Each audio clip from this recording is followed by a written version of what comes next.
Hello dears, welcome back to my channel. Hope you guys having a great time. In this video I'm going to show you that how services going to work with your Windows. So currently I'm using Windows 11, but if you are using a different version of Windows, so don't worry, this services is also going to be available in your Windows and also is going to work for you as well. So here we can access the services console by different methods that's available. So the first method that we can access, make sure you find the my computer icon on the desktop and you just need to right click and click on manage.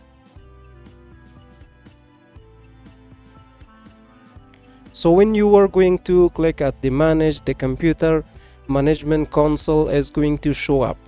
So if you watch our previous videos that we made about the sharing folder and also for the local users and groups, so this video is going to be only for services. So as you can see, this is services and applications. So if I click, as I can find the services in this console easily. So the second method that we can access the services, we can bring R command. So to bring this R command, we need to press Windows key and R. So now as you can see here, we have the services.msc. so we are going to hit enter. So now all the services is going to show up. So the services, all these services is not running, some of them stopped. So we are going to see how we can restart them and how we can stop them. So as you can see, this is already running. So this background intelligent transfer service is running, and also if we scroll down, a lot of services is going to show up here. So some of the services like this offline files, so as you can see, it's manual. So if we want to start that, so simply we are going to select the service, and here we have this start that we can click to start this services. So if we want to change some more option for this, so easily we are going to double click at this. As you can see, we can click on start. So the services is going to start. As you can see, it's running now. So I can click stop as well. So for the services path, as you can see, this is the executable path for the services.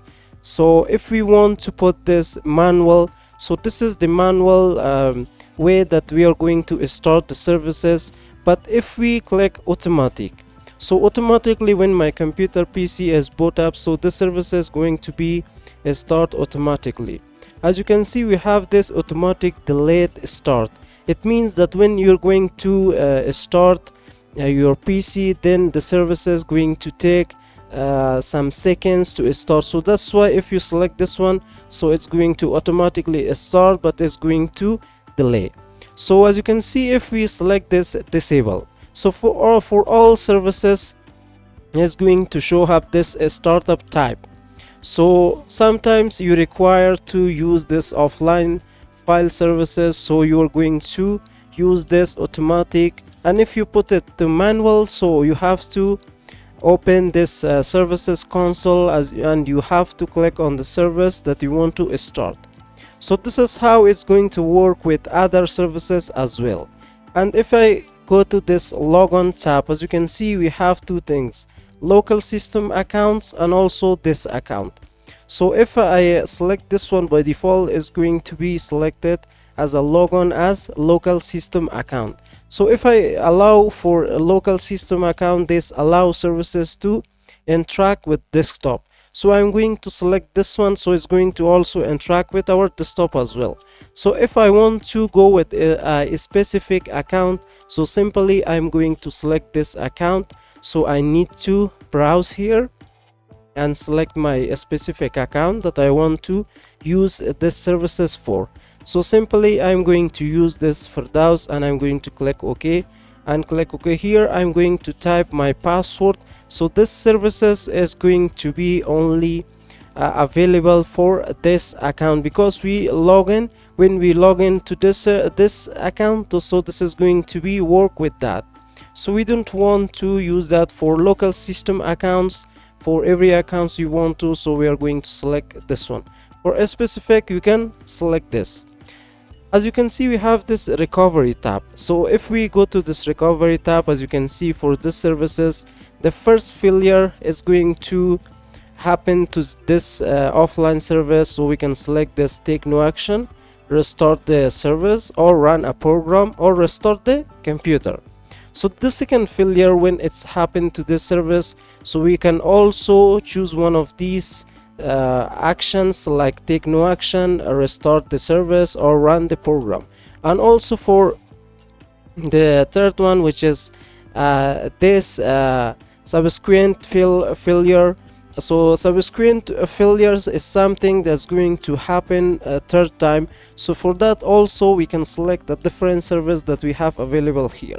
So if we select this restart reset file count after 1 day, so it's going to reset this file count after 1 day, and also is going to restart a service after 2 minutes. It's going to change right here. So this is going to be for the restart, and the first one is going to be for the reset for the service.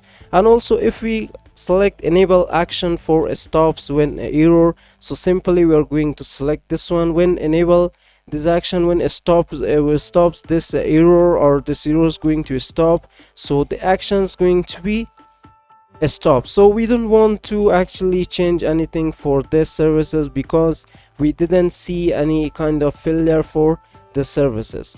And also if I click on the dependencies, so as you can see, it depending on the this dependencies, like a remote procedure call or PC.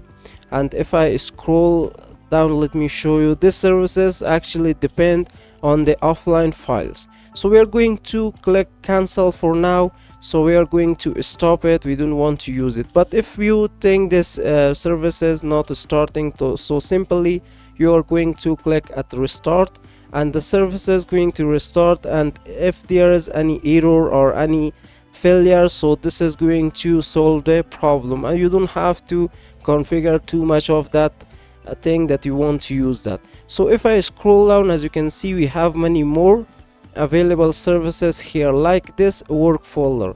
So if you double click at this again, you can click start. So this is already manual, so if you put it to automatic, so when computer is going to start along with other services that's going to start, this services also going to start automatically.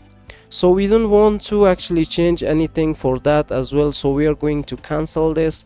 So as you can see on the upper top on this toolbar, we can access to the start services. We can click on stop, we can click pause services, and also we can click restart services, and also we can export. So here we have this refresh.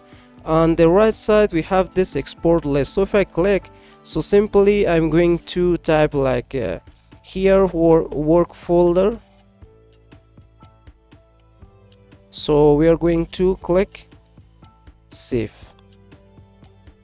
So now if I'm going to see this work folder.txt, so this services exported. So as you can see, name, description, startup tile, logon as on, is going to show me everything that I exported from the services. So this is really good for your IT administrator. So if they are looking for a specific service in your PC and they want or require the information from your PC, so then this is the good technique that you can select your service and click on export to have on all the information about the specific service that you want to use in your PC. And here sometimes it happen with your TCP IP or with your network. So don't worry if you try to troubleshoot to find problems in different things, but if you didn't find that, so simply you're going to open this services console and you need to select your service and you just need to click restart, or you can just click stop the service is going to stop inside your PC, then you can click start. The services going to refresh and you're going to get a good result, and the problem with your services that or app is that's running inside your PC is going to be solved. So this is how you can change services setting in the services console. So hope you guys enjoy this video and hope this really help you, and if you think this video is really helpful, don't forget to subscribe to the channel, and also if you want to stay tuned about our future videos and uploads, hit the bell icon as well. And also do not forget, if you have any question, please let me know in the comment box of this video. So see you guys until next video.